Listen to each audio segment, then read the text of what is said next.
अररिया के ई पावन माटी पर मौजूद सभ्य भैया बहन आ बुजुर्ग जन के हम प्रणाम करी थे। यहाँ महिला सब देखिए दौड़ लगा के जाया जा रहा है स्पीच को सुनने के लिए। अरे भैया यहाँ देख लीजिए, यहाँ स्पीच इन लोग का तेजी गति। ओ भाई ओ भाई, बाप रे, महिला लोग का उत्साह देखिए भैया 10,000 के चक्कर में फाइनल पंडाल के अंदर आ गए हैं और इस तरह का माहौल है।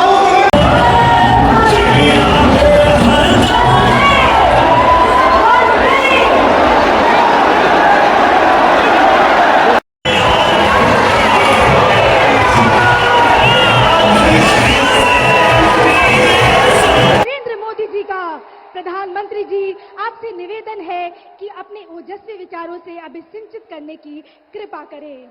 माननीय प्रधानमंत्री जी। भारत माता की, भारत माता की। अररिया के ई पावन माटी पर मौजूद सभ्य भैया बहन आ बुजुर्ग जन के हम प्रणाम करी थे।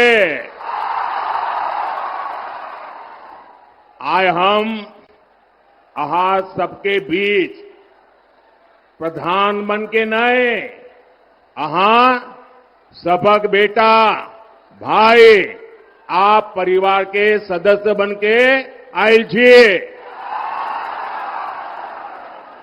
साथियों, खड़गेश्वरी महाकाली, मां पूरनदेवी, मां कामाख्या, चौमुखी शिवलिंग महादेव, महामाया देवी, इन सभी दिव्य शक्तियों को नमन करते हुए मैं आप सभी जनता जनार्दन को प्रणाम करता हूं। ये सारे नौजवान बहुत सारे पेंटिंग बना करके ले आए हैं। जरा एसपीजी के लोग ये कलेक्ट कर लीजिए। ये जो बच्चे चित्र बना के लाए हैं, अगर पीछे आपका नाम पता होगा तो मेरी ऑफिस से आपको चिट्ठी मिल जाएगी। सब कलेक्ट कर लीजिए भाई, उधर भी सबसे कलेक्ट कर लीजिए और फिर आप आराम से बैठ जाइए, क्योंकि आप इतना हाथ ऊपर करके पूरा समय खड़े रहते हैं। आराम से बैठिए आप लोग। मेरे मन में एक सवाल है, मैं सारी माताओं बहनों को पूछूं क्या? मेरे मन में एक सवाल है, मैं पूछूं क्या? माताएं बहनें जवाब देंगी? ये मुझे बताइए बहनें, आप सुबह सुबह इतनी बड़ी संख्या में आई हैं, तो घर के लोगों को आज खाना मिलेगा क्या?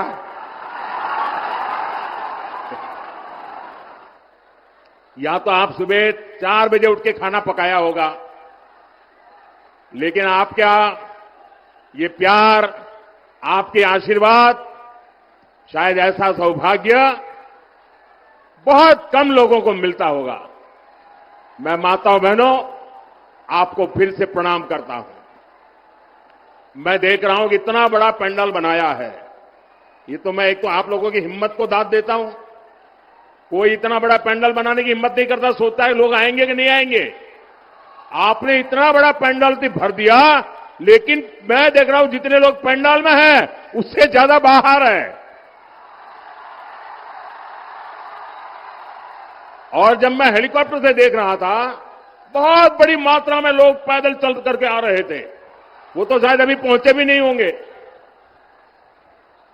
ये दृश्य अपने आप में चुनाव का नतीजा क्या होगा, ये डंके की चोट पर साफ कर देता है।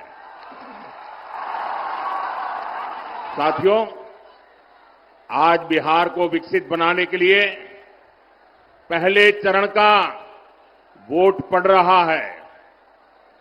माताएं बहनें, आगे जगह ही नहीं है, आप वहीं रुक जाइए। वहां जो व्यवस्था वाले हैं उनको वहीं रोकिए।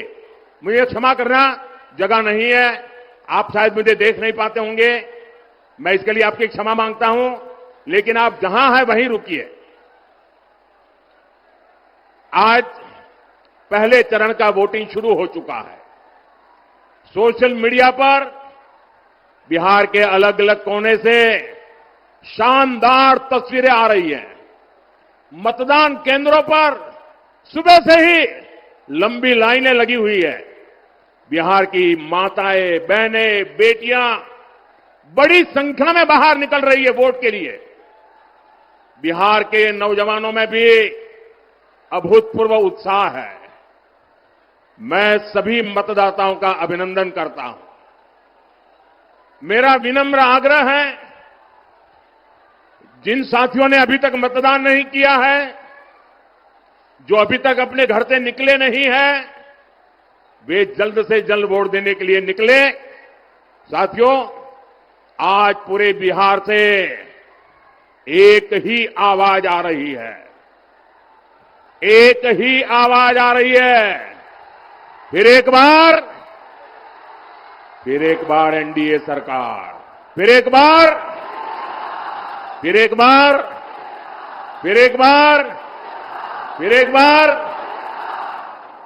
बार सुशासन सरकार। बिहार की इसी भावना के पीछे माताओं बहनों की उम्मीद है, नौजवानों के सपने हैं। और मेरे नौजवानों, ये मोदी की गारंटी लिख करके रखो, आपका सपना ही, मेरे नौजवान साथियों लिख करके रखो, आपका सपना ही मोदी का संकल्प है। जंगल राज वाले खुद को आपका माई बाप कहते थे, अपने आप को शहंशाह मानते थे।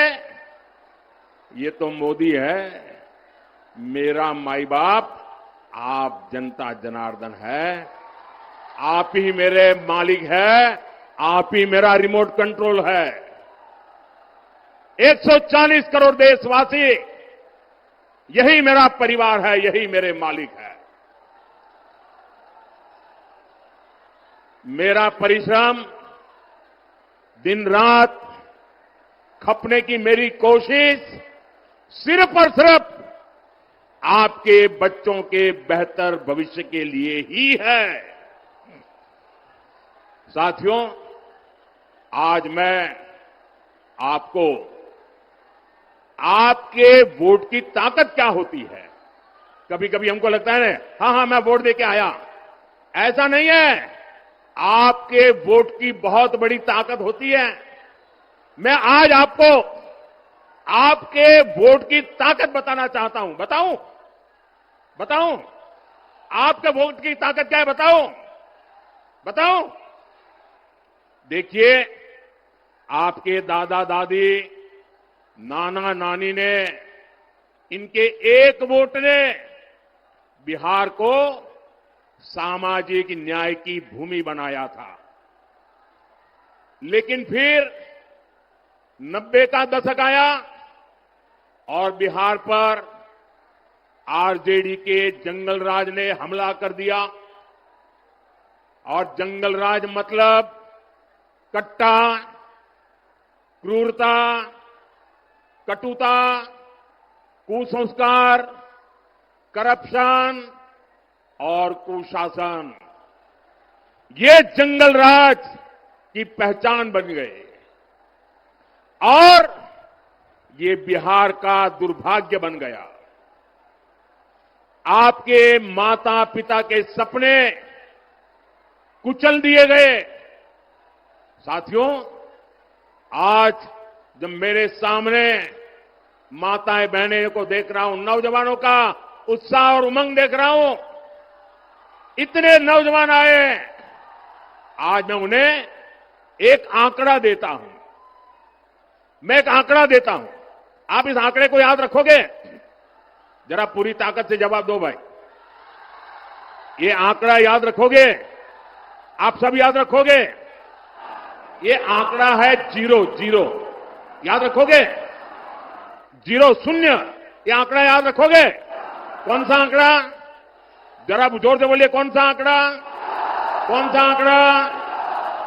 ये जंगल राज के दौरान बिहार में हुए विकास का रिपोर्ट कार्ड है।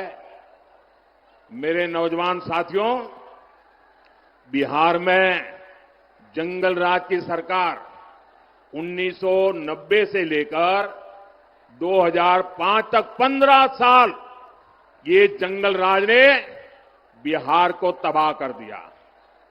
सरकार चलाने के नाम पर तब सिर्फ आपको लूटा गया। और इसलिए मैं कहता हूं कि जरा एक आंकड़ा याद रखना है। कौन सा आंकड़ा? कौन सा आंकड़ा? अब मैं बताता हूं। 15 साल के जंगल राज में बिहार में कितने एक्सप्रेसवे बने? कितने एक्सप्रेसवे बने? जरा जोर से बताइए, कितने एक्सप्रेसवे बने? कितने एक्सप्रेसवे बने? जीरो। जीरो मतलब शून्य, नील बटे सन्नाटा। क्या आप जानते हैं 15 साल के जंगल राज में बिहार में कोसी नदी पर कितने पुल बने? कितने पुल बने? जरा जोर से बताइए, कितने पुल बने? कितने पुल बने? देखिए, पत्रकार मुस्कुरा रहे हैं आज। जीरो, शून्य, एक भी नहीं बना। क्या आप जानते हैं 15 साल के जंगल राज में बिहार में कितने टूरिस्ट सर्किट विकसित हुए? कितने टूरिस्ट सर्किट विकसित हुए? जरा जोर से बताइए, कितने विकसित हुए? जीरो, शून्य, नील बटे सन्नाटा। क्या आप जानते हैं 15 साल के जंगल राज में बिहार में मेरे नौजवानों को खेलकूद के लिए, मेरी बेटियों को खेल कूदने के लिए कितने स्पोर्ट्स कॉम्प्लेक्स डेवलप हुए? कितने डेवलप हुए? कितने डेवलप हुए? जीरो, मतलब शून्य, मतलब नील बटे सन्नाटा।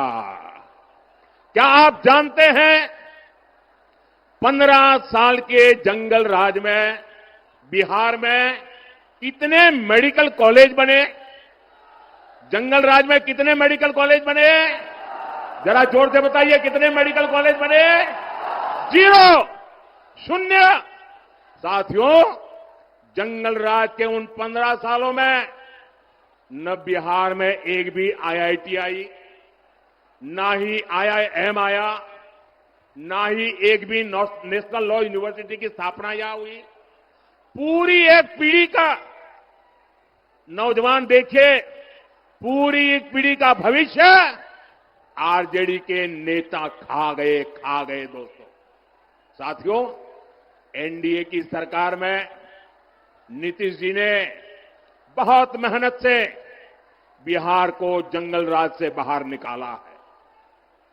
2014 में डबल इंजन की सरकार बनने के बाद बिहार के विकास में नई तेजी आई है।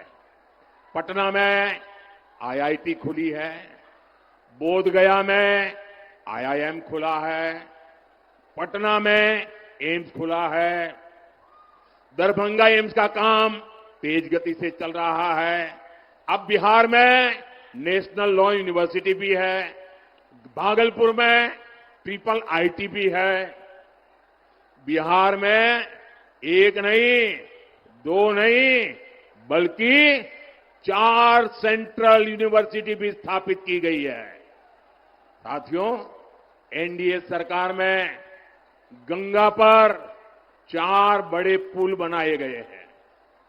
वीर कुंवर सिंह सेतु, जेपी सेतु, श्री कृष्ण सिंह सेतु, औंटा सिमरिया सेतु, इसके अलावा महात्मा गांधी सेतु की पूरी तरह मरम्मत करके नया स्टील ब्रिज बनाया गया है।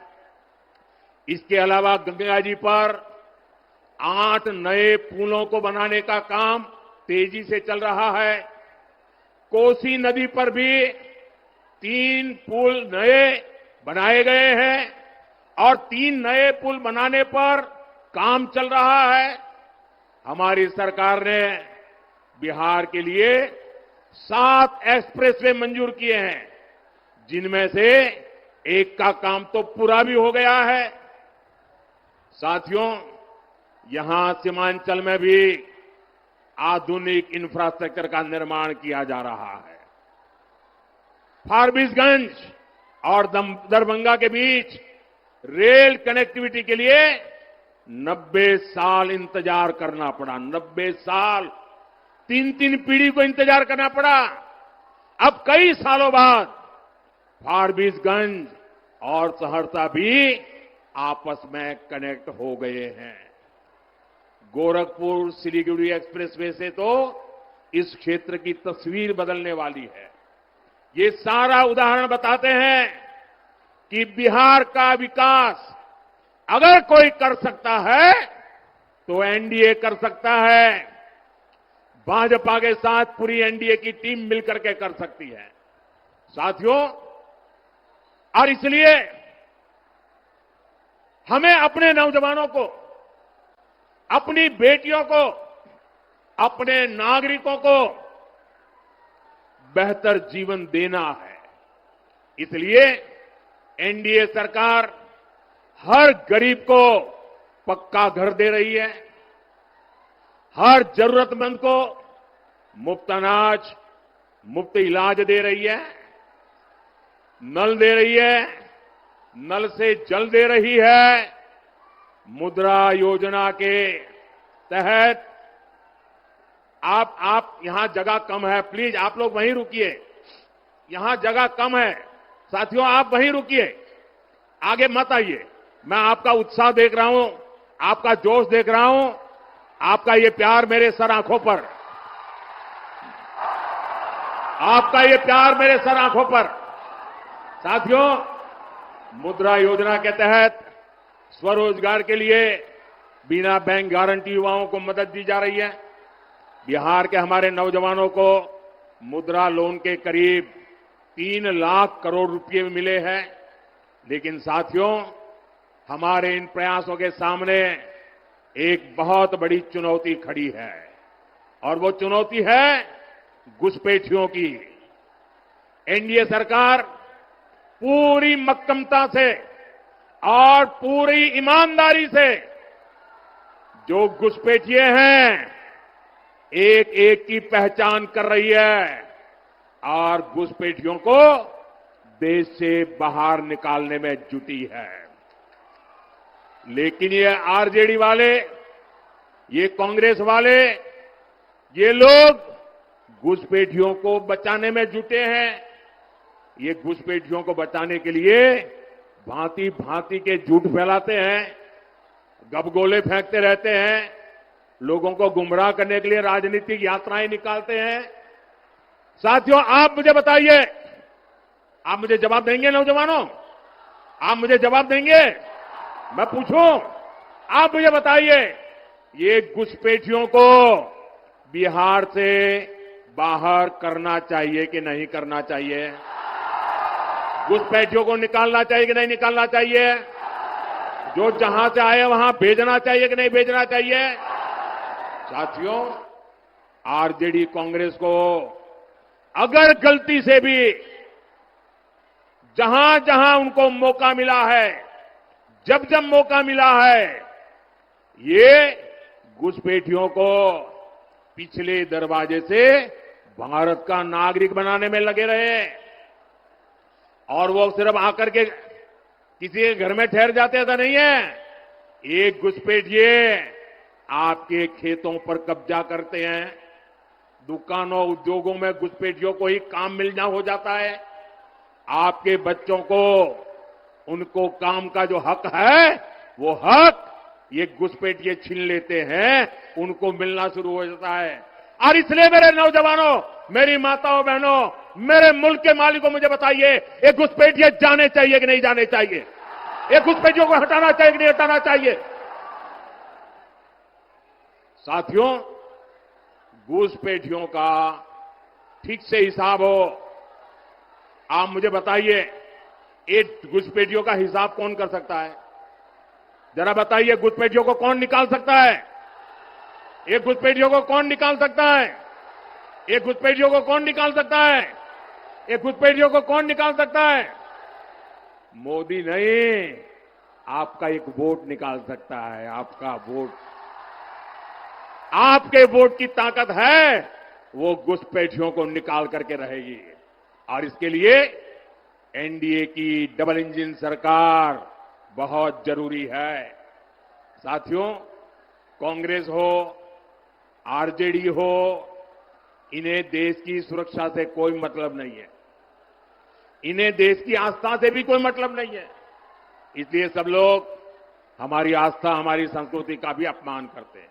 आपने देखा, कांग्रेस के जो नामदार है, वो बिहार आकर छठी मैया की पूजा को ड्रामा बताते हैं। ड्रामा, क्या ये छठी मैया का अपमान है कि नहीं है? हमारी आस्था का अपमान है कि नहीं है? हमारी माताएं बहनें छठी मैया की आराधना में कितनी तपस्या करते हैं, तब करती है, पानी तक नहीं पीती।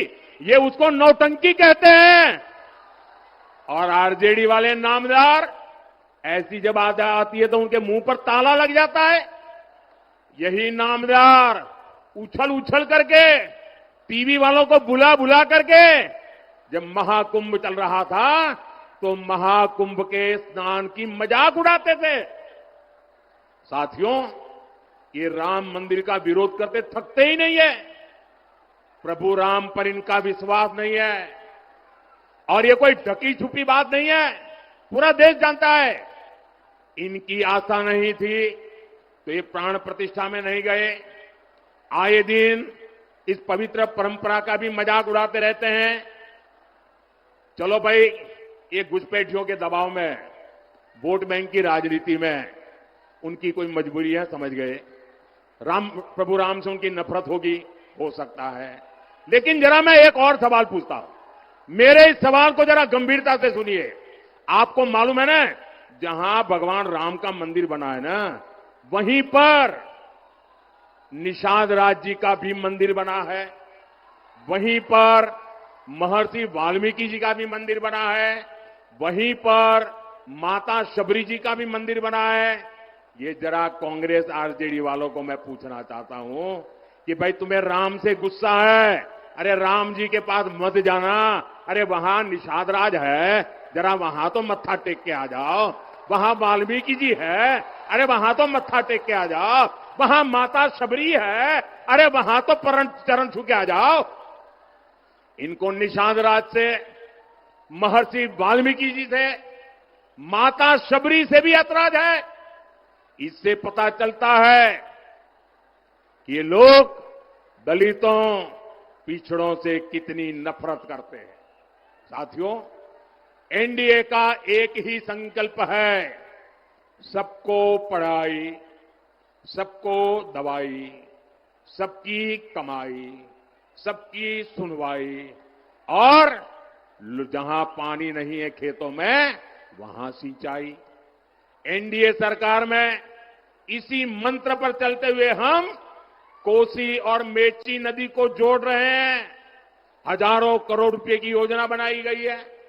लक्ष्य यही है कि बाढ़ की चुनौती कम हो और किसानों को सिंचाई की सुविधा मिल सके। साथियों, यहां बहुत बड़ी मात्रा में दाल उगाई जाती है। हमारी सरकार ने दलहन किसानों के लिए बहुत बड़ी योजना बनाई है। इसे दलहन किसानों को बहुत लाभ होगा। अब तो आपकी सेवा में नया राष्ट्रीय मखाना बोर्ड भी है। ये मखाना की खेती को नई बुलंदी देने वाला है। साथियों, यहां इस क्षेत्र में जूट की भी काफी खेती होती है। जूट किसानों के लिए जितना हमारा सरकार कर रही है, उतना पहले कभी नहीं हुआ। आरजेडी कांग्रेस के दौर में एक समय ऐसा भी था जब जूट किसानों को 1 क्विंटल जूट के 1000 रुपये भी नहीं मिलते थे।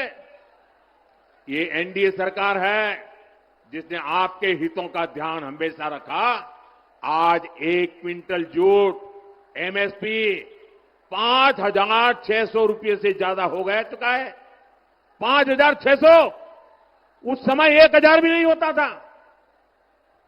साथियों, जब केंद्र में आरजेडी और कांग्रेस की सरकार थी, तब उन्होंने जूट किसानों को एमएसपी के रूप में सिर्फ 400 करोड़ रुपए दिए, जबकि एनडीए सरकार अभी तक 1,300 करोड़ रुपए से ज्यादा किसानों को दे चुकी है। इसका बड़ा फायदा बिहार के जूट किसानों को हुआ है। साथियों, हमारी सरकार माताओं बहनों की कमाई और दवाई के लिए भी अनेक कदम उठा रही है। मुख्यमंत्री महिला रोजगार योजना इसका सशक्त उदाहरण है। इसके तहत बिहार की 1,40,00,000 बहनों के खाते में 10-10 हजार रुपये पहुंच चुके हैं। माताएं बहनें, जरा ताली बजा करके मुझे बताइए, ये अच्छा हुआ है कि नहीं हुआ है? आपको ताकत मिली है कि नहीं मिली है? और हमने वादा किया है, जो भी इस पर से कोई काम धंधा शुरू करेंगे, उनको आगे सरकार बनने के बाद फिर से पैसा मिलने वाला है। करेंगे ना? हमें बिहार को आगे बढ़ाना है, करेंगे ना? बिहार एनडीए ने फिर से सरकार बनने के बाद इस योजना का दायरा बढ़ाने की घोषणा की है।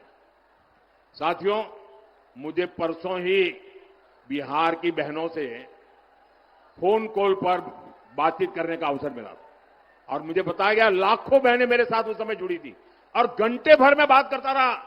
और जो मैंने उनको सुना, एक एक बहन जो बता रही थी, मुझे विश्वास हो गया है, ये हमारी माताएं बहनें समृद्ध बिहार बनाने का संकल्प ले चुकी है और इसलिए वो जंगल राज की वापसी भी कभी भी वापसी नहीं होने देंगे। अब मेरा विश्वास और पक्का हो गया है। आज बिहार को जंगल राज से बचाने के लिए अगर सबसे बड़ा कोई किला है, सबसे बड़ी दीवार है, सबसे बड़े संरक्षक है, तो ये मेरी माताएं बहनें हैं। ये मेरी माताओं बहनों की ताकत है, ये मेरी माताओं बहनों की जागरूकता है। साथियों, कुछ दिनों पहले मैंने कांग्रेस और आरजेडी में जो झगड़े हो रहे हैं ना, एक दूसरे की टांग खींचने का जो काम चल रहा है, उसकी पोल खोल दी थी।